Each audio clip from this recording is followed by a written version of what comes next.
You could get them, but can you keep them? When I walk through, when I walk through, when I walk through, when I walk She all have a second husband.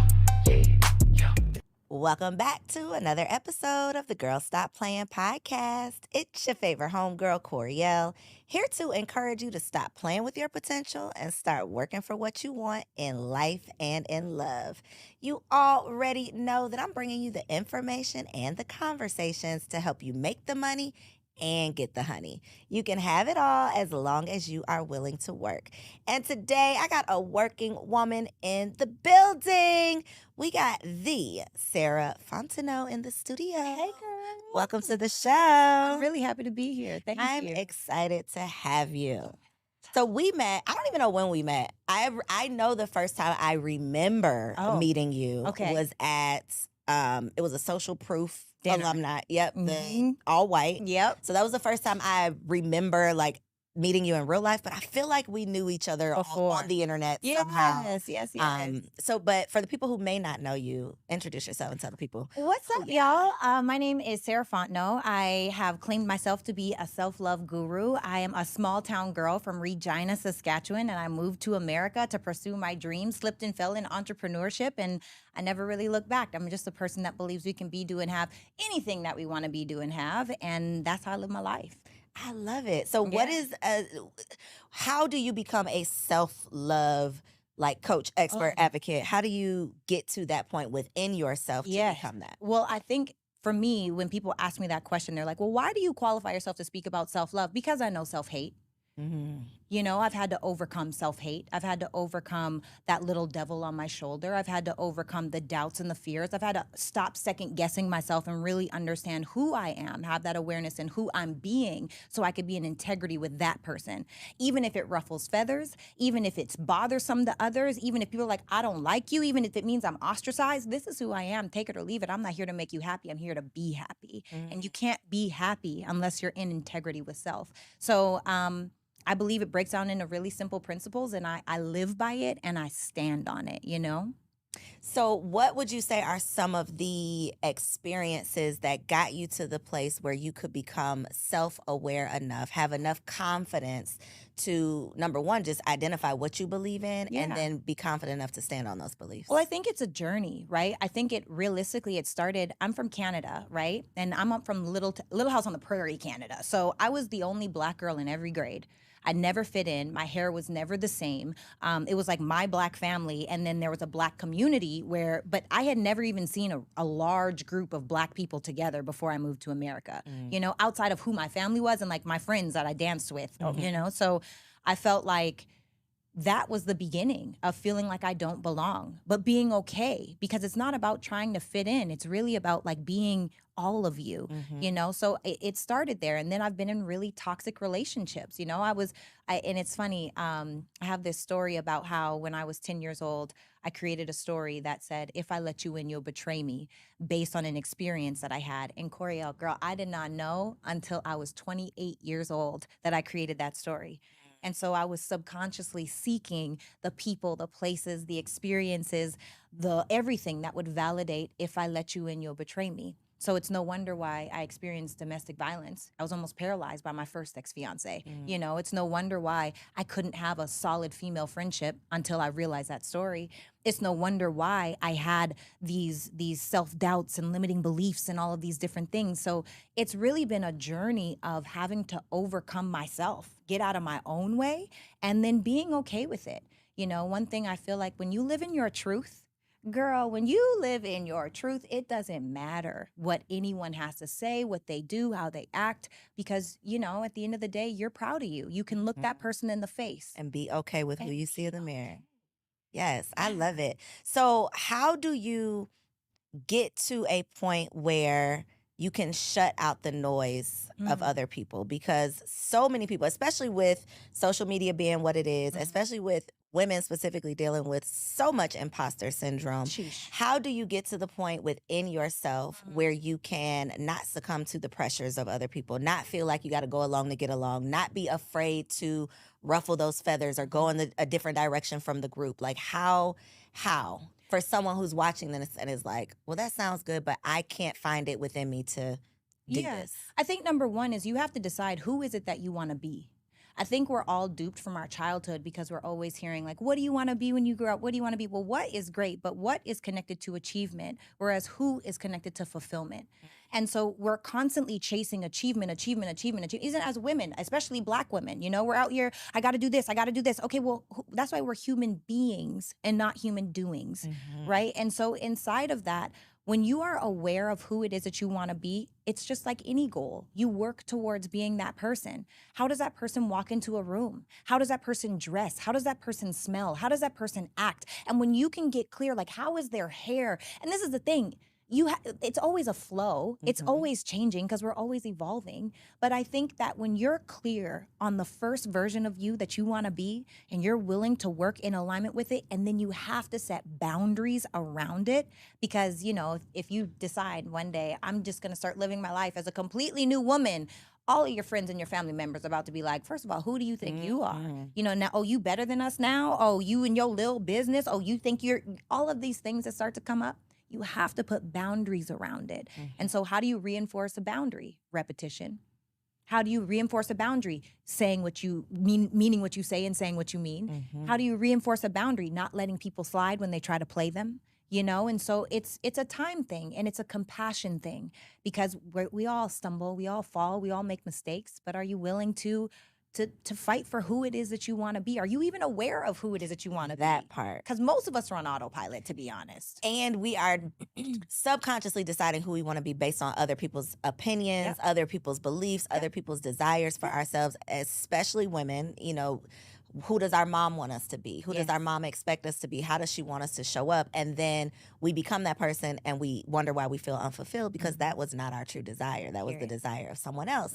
So I love that. And I want to go back to what you said about your childhood, the 8-year-old self, because we often, end up on these couches having these podcast conversations and they're so enlightening, such enlightening conversations. But a lot of times the person who's showing up to have the conversation is still that unhealed 8-year-old, 10-year-old, 12-year-old person because we have not even realized that that's where we got stuck. Yeah. How did you come to that realization? Because for you to be able to pinpoint it and define it and communicate it in such a way that to me is the first step to being able to deal with it. If you can't define it, you can't deal with it. So for you to be able to define this was the age, this was the story, now I can unpack it, that's big. Yes. So I do a lot of seminars. I do a lot of trainings. I'm always... Where you're the student or the teacher? Both. Got you. Okay. But we're always teaching who's like 5 years behind us, right? So it's like even if I'm on 1, I could teach a 0. If I'm on 3, I could teach a 2. Facts. So I was both at the time. But in this time... I had just called off my second engagement. Girl, wait, you didn't say first engagement, second engagement. How many are there total? 2. Okay, 2. I've been engaged twice. Okay. Third time's a charm. Okay. And I had just called off my second engagement and I was literally in a space of like, what is wrong with me?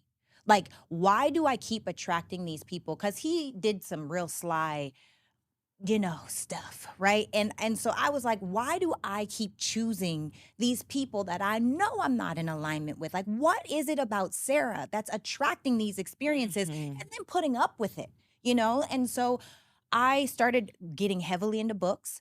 I started reading the book Rory Ray, How to Have the Relationship You Want, going from masculine to feminine. I went into a seminar called Insight. Insight is about like your heart.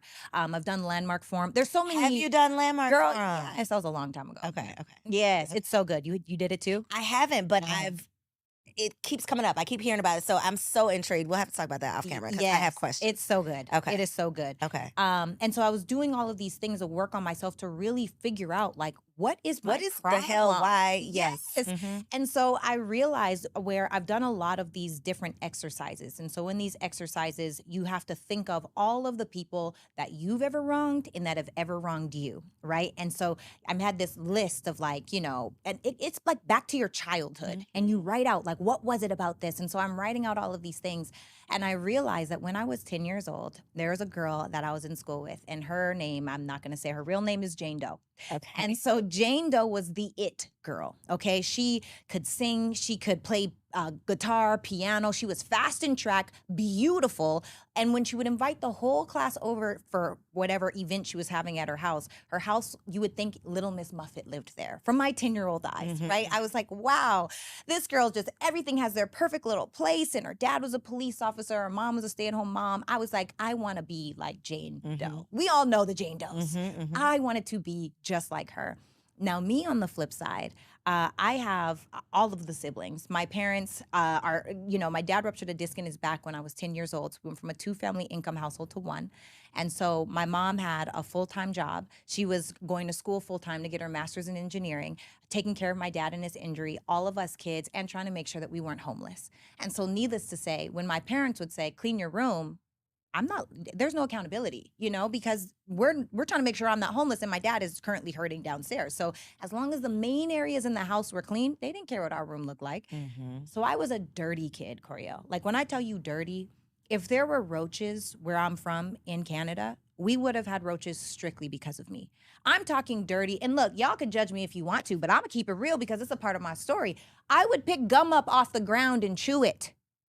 This is the kind of, see? For what reason? For what reason, Sarah? And educate us why you did that. I don't know why I did it. I was just gross. I was a gross kid. Yeah, I was just gross. I was. It is what it is. I was a nasty little child. But I'm grateful for it because when I asked Jane Doe, I said, Jane, I really want you to teach me how to be clean like you. I'm trying to get better, but I really want you to teach me how to be clean like you. So do you want to come over to my house tomorrow and play and you can teach me how to be clean like you? So the next day, she came to my house, and I cleaned my room as best as I knew how. But there was clutter everywhere, clothes everywhere, stuff under the bed. It just is a different level, right? A different level of awareness of what's acceptable and what isn't. And so she came over. The next day when we went to school, she told everyone how dirty and disgusting and nasty I was. And from that point, I was the dirty, disgusting, smelly, gross Sarah, right? Now, in that moment, I created a story because I asked you first. I said, can you help me? I didn't say, come over. Oh, surprise, it's dirty here. I'm literally inviting I told you it's dirty here. I need some help. I'm trying to learn. So what I didn't know was 10-year-old Sarah created that story that said, if I let you in, you'll betray me. But the powerful part is 10-year-old Sarah also created a story that said, no one's ever going to call me dirty again. And so now everything in my home has its perfect little place. Labels face forward, hairs are laid. I don't know if y'all can see it on the camera. They see it. I see them baby hairs. You feel me? On 4K. But I'm saying that to say that, sometimes the bad things, yes, they create these limiting beliefs and they create these stories that we have, but at the same time, they also create strong suits. And I don't think that enough of us take the time to understand, number one, who hurt you? Why did they hurt you? Can you forgive them for that? And can you do the work to heal? Like go back, and I had to sit with my inner child in these exercises and just cry and say, I'm sorry. And then I imagine, if you're a mom at home and you have children, imagine talking to your child the way you talk to yourself. We wouldn't talk to anybody the way we talk to ourselves. Right. And so it's just been an experience. And I will say another thing that they had us do was the sorry list. You could choose to message all your people. And I'm like, oh, I am evolved. Okay. I can message every single person on this list. I am evolved. And I wasn't, because what they didn't prepare me for was the response or the lack thereof.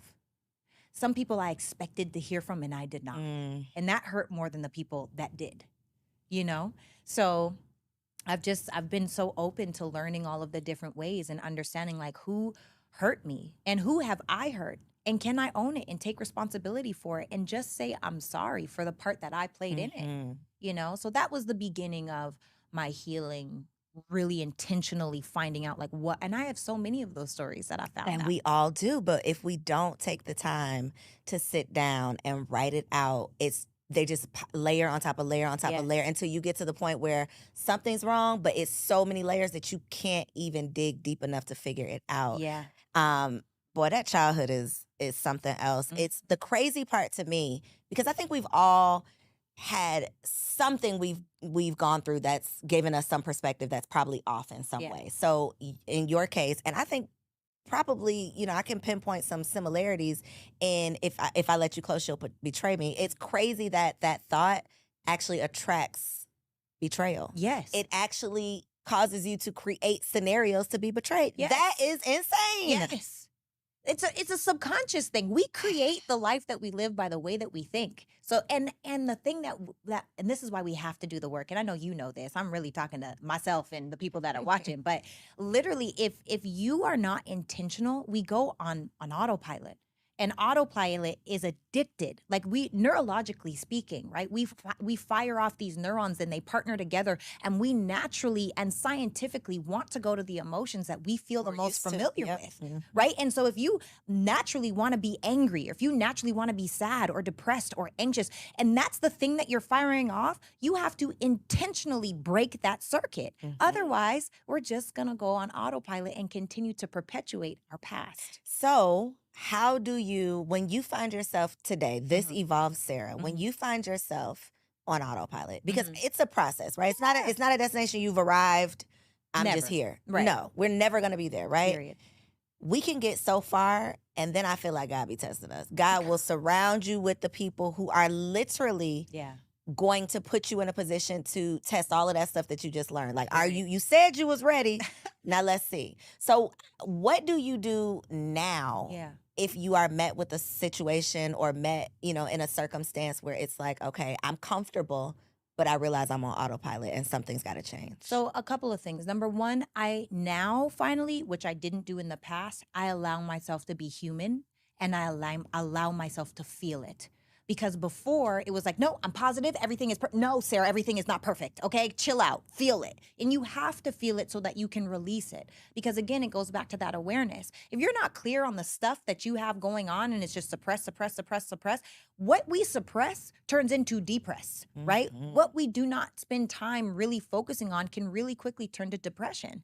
And it's like, that is not what we want. So we have to take the time to feel it. So I say 5 minutes, unless it's something really big. Now, if I'm really just like, oh, you got me all the way jacked up, then I'm like 24 hours. And then I got to let it go. And on top of that, I'm really intentional about being in peak state. I don't want to be on a low vibrational frequency because I don't want to attract low vibrational frequencies, experiences, life. So for me personally, what I do in the morning when I wake up, and I'm Canadian, so I'm a little more jovial than most, okay? Is that a Whatever. thing? I feel like we're just, people are like, you're so nice. I'm like, am I? I mean, I'm very kind. I don't think So I'm that Americans nice. are just rude as hell. Maybe. Don't say it. Go ahead. So when I wake up in the morning, I open my eyes and I'm like, another day. And then I close my eyes. And immediately I imagine like a sonic ring that spins, right? Or like to say a halo, but so Mhm. you can have a visual. And I put it like over my head and I open it and all the way around my body. This is the first thing I'm doing. This literally takes me 15 seconds in the morning, all the way around my body. I'm sending healing. I'm sending favor. I'm sending prosperity. I'm sending growth. I'm sending evolution. I'm sending all of the things that I want to send. And I close the bubble around my feet. I get up, I go make an energy tea. I come back. I immediately have a playlist on my phone. It's Baroque classical music or movie score music. And it will just shuffle on my playlist. And I'm journaling with my energy tea. And I'm saying, Girl, what is energy tea? so my sister is a distributor with Herbalife, and Okay. I order, So it's literally energy tea. Yeah. Okay, I thought it was some special. no, it's one of the literally a recipes. green tea with a Gotcha. collagen and an aloe It's and an extra actual collagen. energy. Gotcha. Yeah, Okay. with some extra stuff. But yeah, Gotcha. I'm making it. It's an iced tea too. Got you. Okay. I have hot tea at night, and I like cold tea in the morning. So I drink my energy tea, and I journal. I'm so blessed, happy, and grateful now this is the thing. Our subconscious, and I know you know, doesn't know the difference between what has already happened, what has happened currently, and what's going to happen in the future. All it hears is the feeling, right? And we don't attract what we think about. We attract what we feel strongest about, right? We just talked about it. On a subconscious level, we Mhm. attract the experiences that our subconscious is feeling. We're seeking them actually so that we can attract them. So you think bad, that's why you get bad. Or you feel bad, you attract more bad.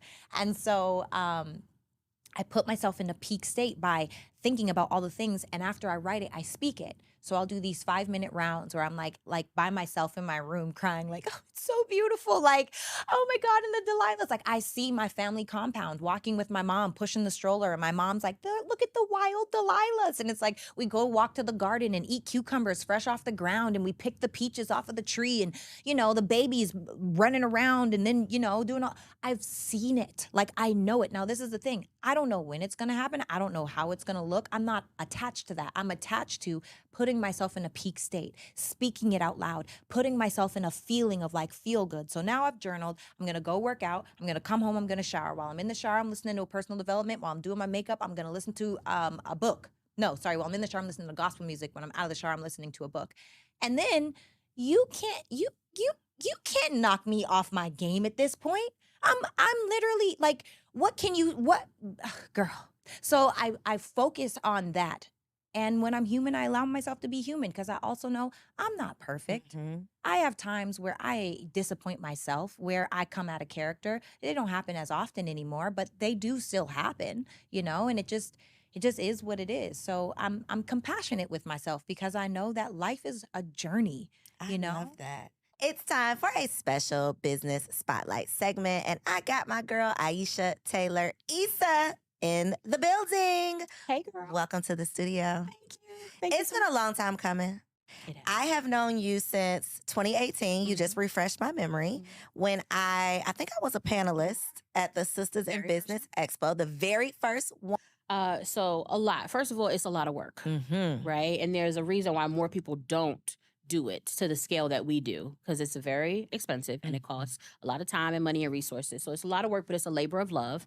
One of the biggest things we've had to learn is that we needed to educate our audience, right? Because a lot of people do come with that mindset of, I got to sell. If I'm not selling, then it wasn't beneficial, right? And yes, selling is important, but we also are intentional about including both product and service-based businesses. So what's the advantage for the service-based businesses, right? It's lead generation, it's networking, it's growing your audience, it's all of that. So it took a year or two to really just get people to see the value in just being in the room, right? And selling, yes, but also putting yourself in spaces that are specifically curated for your growth and your advancement. And so I think that has been the biggest shift for us and for the culture. And once people kind of caught on to that, that's when we really see the impact that we're able to have. That is a very good point because I think that a lot of people approach vending from the perspective of if I don't make 100 sales, then I'm not successful. But you could get 100 leads. You could make one valuable connection that's worth way more than that 100 sales, right? You can do so many other things, but having the right intention and mindset behind it and, showing up with that, I think is super important. Absolutely. So you got a lot going on. I had the pleasure of attending your Mamapreneur brunch. As the keynote speaker. This past May. So what is new in your world? What can the people be looking out for and support? Yeah, so even though we're 2 years in with it now, the Sister Shop is still the buzz, the talk of the town, right? The newest part of our brand that people are really, really excited about. We opened our second location last year here in Atlantic Station. And it's almost like people don't even know we host expos anymore. I'm like, hello, we've been here. Yeah. Yes. Because people are so excited because you don't see any really stores like ours specifically. There are stores that sell all Black-owned brands, but we specifically have Black women-owned brands. So it's a really unique niche that we are super proud of with a really long wait list of folks trying to get in. And so what's on the horizon will prayerfully be new locations. Come on. And also branching out our expo to new cities and new markets. We've already done 5 markets over the last 6 years. Normally we do 4 a year. This year we shifted our processing. So we did 2 cities, but regional. And so each is 2 days. Okay. So still a lot of work. And so we're actually hosting our Northeast Expo next weekend, September 22nd and 23rd in Passaic, New Jersey. So super excited. As someone who's done events, that shit is a lot of work. That's why we scale back.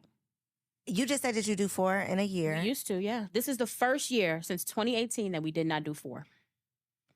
What type of team and time management and liquor, what is it that you do? What does it take? Seriously, how do you manage? I'm real with you. Sometimes I don't know. Sometimes it literally is the grace of God. I mean, it's always the grace of God, but sometimes I don't know. I do have an amazing team. Now, when I first started, it was not just me, but it was my family. Okay. And I am super blessed. I shout it from the mountaintops anywhere I can that I have been blessed to have a super supportive family. So when I didn't have any money to pay them, they traveled on their own dime and their own time to every city to be with me. So that's really how we did it. And they still do to this day. Thankfully, we're in a little better position now. And so we're able to, cover their expenses. But we also have staff that now travel with us as well. So we have a super amazing team. Also, because we've been doing it so long, a lot of it is kind of wash and repeat, but then adding and enhancing every year. So, for example, last year in New Jersey was the first year we piloted a 2-day experience. So that was a whole nother, thing to learn and do. And now we're doing 2 days all this year. So we just kind of, learn what worked, get rid of what didn't work, and try to grow from there. How do you know when it's time to pivot? Usually, it just doesn't feel right in my spirit. Or sometimes you're forced to pivot, right? So, of course, COVID forced us to pivot. We were primarily an event-based business. And so for all of 2020, when we could not have events, we did, of course, the virtual conferences and things that everyone was doing. But our in-person experiences are so unique that something was still missing. And so many of our brands were still suffering and struggling and shutting down because they could not sell live. And so that is how we ended up in retail. I never imagined retail, never even thought about it. But when stuff started opening back up, it was the retail stores where people were flocking to and the malls. And so that's how we landed there. So a lot of times it's the circumstances that cause us to pivot, but then other times it might just be something in my spirit or the numbers ain't right, like the math ain't mathing. And so, or just the stress and the strain of it, right? So 4 cities after 5 years became a lot on us emotionally, physically, financially. And so we were like, what else can we do to still serve our people, but maybe not go to 4 cities? That part. And you are a wife and you are a mother. How? Of a little pumpkin. Of a little pooda tuda. How? Do you have a time management like tip, trick, hack? What are you doing? No? No. I delegate a lot. That's a hack. I delegate a lot. And how do you delegate? How do you trust people to delegate? It has not been easy, but again, I've been super blessed with some really great staff and team members. And so once you prove to me that you can handle something, it's a wrap. It's a wrap. You're going to handle something. Take it all. Take it all. So that has worked over, I would say, the last 2 years. People showing me what they can do and me allowing them to do it. Now we haven't, that hasn't always been the case. Of course, a couple of bad apples, make it into the bunch. And so we have to identify them early. I will say that I hold on to people sometimes too long, because of just, your heart, my heart, and trying to see the best and get the best out of people. But I think one thing that has helped me in terms of a time management hack is delegation. I had to make a lot of changes when I became a mom. That I didn't make right away. Like what? What were some of those changes that you just had to? You didn't really want to? Closing my laptop and creating a bedtime for my son. Like the first 6 months of his life, maybe even into 9 months, he would just be up with me while I was working. I mean, just, cooing and laughing and watching cartoons, and I would just be steady. And I didn't initially see the problem with that. But then one day I kind of looked over at him and I was like, you need to put this child to bed. You need to stop what you're doing and create a routine for him. And I did. And I was very proud of that. And honestly, he did not have any issues adjusting. It was me. Right. It usually is. He immediately fell right into the flow. I had no trouble getting him to lay down, no trouble. We created a bath time, whole routine, book, all of that stuff that I guess the rest of the world was doing. And I'm over here like a fool, working crazy, trying to take care of this business. And my son is just chilling. You're not a fool. You know what you are? You are a boss that has become a mother. Yeah. And now you have to adjust into being a mom. Most of us try to do what we've been doing just with the baby on our hip now. And it's like, no, you gotta put this down so you can, it's. And I love that commonality between us because we both were, already running, enterprises, before we became wives and mothers.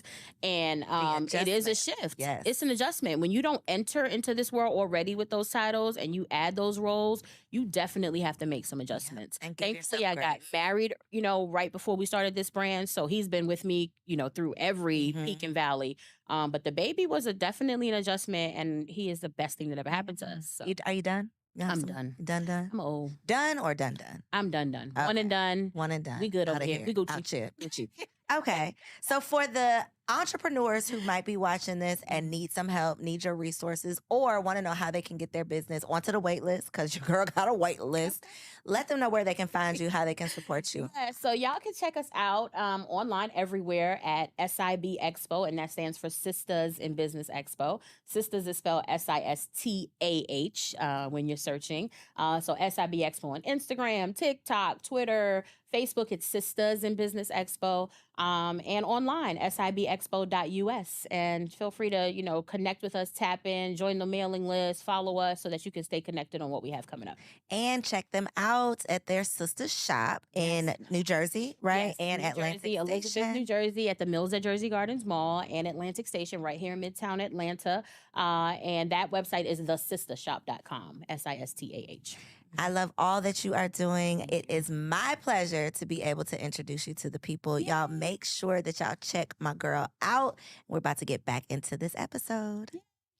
I love that you have reached the level where you can give yourself grace, because so often we extend grace and we empathize with other people. But then when it comes to us, we got to have it all together. We got to be perfect. We got to get it right all the time. We can't any of the things, but you've evolved past that. Other people have not necessarily evolved past that, though. So I want to talk about the breakups in life, right? I don't know if you had a public breakup. Was that a public breakup? Yeah, I've had a couple. Okay. Well, I know about one. Yeah. I only know about one public breakup. And my question is, with you have reaching this level of evolution where you're at your peak level, right? People should not be able to penetrate that. But people are rude as hell. People got keyboard courage, Twitter fingers. Like, people are doing all of the things, and people think they know you, and they Really don't. really don't. How do you maintain, and I'm not talking about like perception, like maintaining a good, appearance, but truly in your spirit, like with yourself. How do you stay in that space? Or how do you get back to that space when you are out of alignment? If personally you're feeling good, but then somebody says something on the internet. Personally, you're feeling good. How do you deal with other people's stuff? Because you can have it all together and then you walk outside and somebody tries to mess up your aura. Yeah. I would say, number one, I stay away from the comments. I don't go looking for what I know is going to disappoint me. Girl, I can't do it. And I learned it because, I don't know if you know, I do skits with comedian Country Wayne, right? I have not seen any skits. I'm about to go look for them. Okay, well, Are you a comedian? No. Okay. No, girl. No? I'm What are barely you doing in the actress. skits? I'm acting. Okay. So we just have these funny skits. Okay. And now it's a soap opera, really. But my character's name is Sarah. Okay. Right? And there's a lot of similarities between my character and me. And these videos get hundreds of thousands of views every single day. Each video, right? And there's 5 to 6 posts that he does a day, and each one is doing 200,000, 300,000, 400,000 views, right? Now, there's thousands of comments of people that have something to say about me. They're like, Sarah rode the short bus. I hate her voice. Oh, I can't stand her. Can we? So I learned from those kind of prepared me for them when I was doing a podcast with a group of people. The group of people that saw my public breakup and, all of those different things, I don't care anymore. Because what I do know is if I'm compassionate for myself, me and that person, although no one is a bad person, however, I'm very clear. Number one, I don't date men like him. Number two, I was in a rush, and it took me going through therapy and trying to understand, like, how did Sarah allow herself to end up in this situation? And not because they're a bad person, just because we're so disaligned. And so it's funny. It's actually not funny, but I say that to keep from crying. That at the time, my dad, we were on our second battle with cancer, right? Sorry. And it's okay. And if I get emotional, I just love my family. So forgive me, y'all. But my dad, it's really important for my dad to walk me down the aisle. Like, that's very important to me. And I allowed the fear of my dad not walking me down the aisle to rush a decision that shouldn't have been rushed. Because the truth is, my dad, no matter what, he loves me more than any man on this planet, would want me to be happy. And for me to choose someone that is so outside of who I deserve and who is in alignment and who actually makes sense would be more disappointing to him than anything. And so at the time, though, I didn't know that. At the time, I was looking past every red flag because I dove in head first, girl. I was like, oh, and in every relationship, I've always done that. I dive in head first, And you then know? you figure it out later. Yeah, yeah. And it's like through all of the experiences, the eroded trust, the eroded respect, it's like I can't, you know, it just is a no. So I feel like I don't care. At the end of the day, people say there people talking about me right now and don't know anything to be true about what I have going on in my life. And I don't care. I love that I'm a topic. I love that I am renting out free emotional real estate in people's minds. And I'm okay with that. Whether it's good, whether it's bad, it's not my responsibility. My responsibility is to be my best me. And sometimes my best is absolute trash. I'm so clear that sometimes my best is terrible, but I'm okay with that version of me too. And as long as I can look myself in the mirror and say, you know what, Sarah, you did a damn good job. You did your absolute best. You rode this thing till the wheels fell off in whatever capacity, business relationship, romantic relationship, friendship relationships. I know that I did my part. What can anybody say? Nothing true? Do you feel the need to defend yourself? Not anymore. But you went through that. And you know what? There's a experience that I had where so I received well, no, it'll give too much information. I received I'll just say it. I received an honorary doctorate. Okay. And I almost felt like I needed to go to school because of how much this person, like to go earn it in a different way. I earned it for what I've done outside of the classroom. And then there's things that obviously people do in the classroom. I felt like I had to go to school because of how I was getting ridden by a person. Like I felt so like, oh, well, maybe, no, I don't have to do that. At the end of the day, if someone is recognizing, if God is saying, Sarah, I want to recognize you for things that you've done, Sarah, then it's okay. So yes, I am still human. There are still times where I'm like, damn, like, lay off. Lay off. What do I need to do to prove to you that I am, you know, like, but now, girl, I needed that because those were the tests that God came back being like, oh, you think you're okay, not caring what people have to say. Well, here's another try. Let's see how you handle this one. Let me just throw it at you, you know? So this is I think the challenge, and it's probably why people just be like, F it, I would just be a fucked up person. Because trying to be a good person, trying to work on myself, it is hard. It's not fun. It's not sexy. And it doesn't make life easier. Just because you're this right, because now you're aware of things. You actually care about being a good person or how you're showing up or how you treat people. So it does make it harder.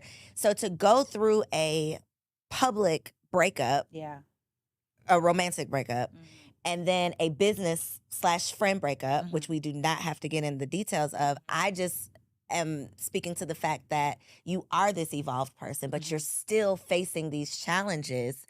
How do you recalibrate? How do you not start to blame yourself? How do you not start to feel like, what am I doing to it? You know, like, how do you take that out of it and still show up as your best self, still show up to serve the people who are connected to you, who are, you know, there for a purpose? Like, how do you not take it personal? Yeah, well, sometimes I do, to be honest. At first, you know, I'm a human, and I don't rob myself of that experience. And I'm also a ruminator. So I ruminate with thoughts, right? And so depending on how big of a deal the thing was to me, now it's like I'm collecting data. And it's building up this perfect case for all of the answers as to how all of this data makes so much sense. And now, do I feel the need to relay the data, or do I not feel the Girl, need? when is your birthday? July 2nd. I'm a Cancer. You're Cancer. Okay. When's your birthday? I'm a Libra. October 1st. Okay. Right. Do you do the same thing? I do not do that at all. But I could see that being like you getting lost, going down a rabbit hole. Oh, yeah. What do you do with the information after you have it? It depends. Okay. So sometimes it's just like because look, it's like there's three sides to every story. One of my friends, I used to say your side, my side, and the truth. He's like, nah, it's your side, my side, and the facts. Like, if there's a number right here and it looks like a 9 to me, it looks like a 6 to you. The fact is, it's a number. You know, it's like, okay, we're both right, but whatever. So sometimes it's like, oh, and God don't play about me. So I feel like with the information that I've collected, it's like, Now it makes sense. It all makes sense. That's the part, though, is when you can, that sometimes makes it worse, though, when you can look back and then you start to add up all the pieces. And then I start to feel like a fool. Like, how long were you doing this? Like, how you was over my, you was in my, mine was like, you was in my wedding? And you felt like, those are the things when you do start to go back, and hindsight is 2020, and you start putting the pieces of the puzzle together. It's like, damn, you did play with me for a little while, but you ain't gonna play no more. No. Yeah, that's tough. Yeah. Do you feel jaded going into another relationship? Not at all. I want love. I'm so excited I desire to be married, but I'm also very clear that my dating pool is very small. So I'm dating. I'm outside, I'm outside or whatever. Come on outside. But I also am just very clear that I'm not in a rush. Why is your pool small? Because I want what I deserve. And if I could work on myself mentally, emotionally, physically, spiritually, financially, and energetically, I want a man that believes in that too. I want a man that understands emotional intelligence, but most importantly, emotional regulation.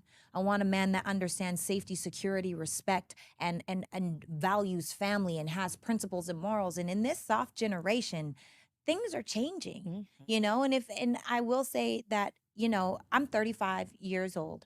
Years young, whatever you want to call it, and I'm single because I'm not married. I have no children, and I know a lot of people that allow society to make them feel like, oh well, why, where's your man at that? And I've actually had people be like, well, obviously it didn't work because you don't have a man. Being in a relationship is easy. Getting married, getting a man is also not that hard. easy. Yeah. But choosing someone that you're aligned with is far more challenging because there's a lot of marriages out here. I don't want none. Not in alignment At all, right? And not to whoever, like there's so many relationships out here that are not, I don't want that for my life, and so I'm patient now. I'm moving like my therapist did a thing, and I asked him, I was like, how did I ignore so many red flags, right? What is it about me that ignored so many red flags? And he said, Sarah, you did not ignore red flags. He said, there's a wife and a girlfriend.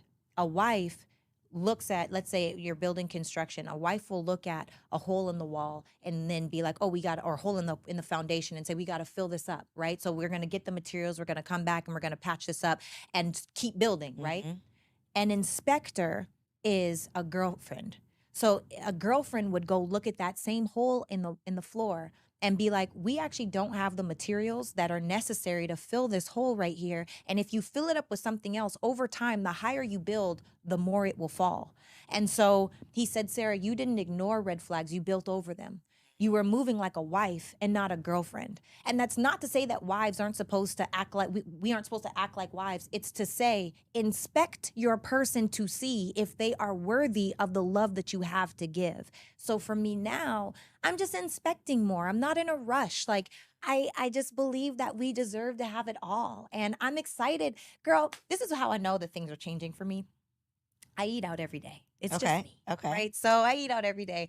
And now even for like my friends have been talking about stuff, I'm like, oh, I'm going to bake a pie. Or like my ex before my last, I was baking fresh bread every week. I was making his favorite meals, like literally whatever. I fall into that. And I feel like I'm starting to like, oh God, are you trying to tell me? Not to say that cooking is a wife duty. I hate when people say that, but I just feel like it's the vibe though. Yes, it is. It's Yeah. the vibe. Yeah. Yeah. I love that for you. Thank you. So you're out here in these streets. I'm outside. She's outside. She is dating. You have already made it very clear what we are attracting. Oh, yeah. Right? What we are not settling for less than. Period. I was going to say shoot your shot, but you have already, fellas, she has already made it very clear what it is. For the people who are watching this, though, that are like, Sarah, I need to get some of this. I know you have a new podcast. So tell the people about the new podcast. But if you have, do you do coaching or? Not anymore. Okay. No. We'll just tell about the Events. podcast. Yeah, I do events and I have one and it's probably already happened. But so I have a podcast. It's called It's Giving, and it's giving all of the things. It's giving red flags, it's giving desperate. It's giving self-love. It's giving healing. It's giving transformation. It's just a lot of very real, raw conversations with real, raw people. It's them behind the business or behind the success and behind the money. Like, who is this person? And I've just been having a ball because I learned I really enjoy podcasting. I really enjoy it. And we have really awesome conversations. And it is all of the things with a focus on healing. I love it. I love this new space that you're in. I feel like you have no choice but to attract goodness. Thank you. And so I love that for you. I can't wait to see all that comes. It's coming. So many new exciting things, new energy, new vibes. So yeah, let the people know right there in that camera where they can find the podcast, where they can find you online, and follow you on social media. Oh my goodness. Hi, guys. Again, my name is Sarah Fontenot, and you can find me at Ms. Sarah Fontenot. So MSSARAHFONTENOT. The T is silent. That's me on all platforms. The podcast is on everything. It's Giving Podcast. So it's period giving period podcast. But if you just type it's giving, you'll find it on all of the platforms. We're on Spotify, Apple. We doing all the things. places. Yeah. And we'll make sure it's linked below. So y'all ain't got to go search. Just click below. Make sure y'all support, subscribe to the show, follow on Instagram, and send your girl some good vibes, all right? It's hard in these streets when you're out here trying to do the Lord's work. Oh. Thank you for tuning in to another episode of Girl Stop Playing. See you next week. If you enjoyed that episode, make sure you subscribe to the channel so you don't miss out on any upcoming content, and take it a step further and go ahead and join our private community over on Patreon, because it comes with some pretty bomb perks, including early and discounted access to our upcoming events, behind the scene exclusives with some of your favorite guests, the opportunity to call in on an upcoming show, the chance to vote on topics and guests for brand new shows, and I'm even giving you unlimited access to my vault of business classes where I'm teaching you everything from Airbnb to developing digital products and everything in between. And you can get access to our Patreon for as little as $5 a month, okay? Get in where you fit in, and I'll see you on the inside.